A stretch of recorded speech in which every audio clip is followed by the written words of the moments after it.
এবারের ফুটবল বিশ্বকাপের মধ্যে অনেক আবেগ অনুভূতির কিছু বিষয় আসলে চোখে পড়তেছে। আপনাদেরকেও এই বিষয়গুলো অবশ্যই আপনাদের মনেও নাড়া দেবে। যেই ক্যাপ ভার্দের মতো একটা দেশ, ওই দেশের ৪০ বছর বয়সী একজন গোলকিপার যার নাম ভোজিনহা, যিনি নাকি স্পেনের মতো একটি শক্তিশালী ফুটবল প্লেয়ারদের সাথে ফুটবল খেলে যখন এত সুন্দর বল সেভ করেছে, ভোজিনহার কথা বলতেছি আরকি। সে খেলা শেষে অনেক কাঁদলেন। কেঁদে সে বললেন যে তার মাকে তিনি আনতে পারেন নাই সাথে করে।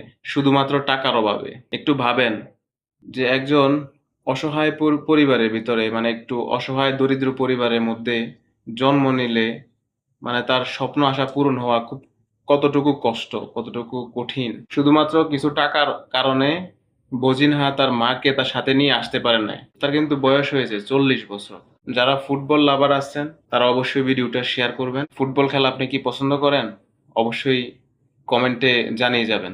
যারা এখনো আমার পেজে ফলো দেন নাই, দয়া করে ফলো দিয়ে পাশে থাকবেন।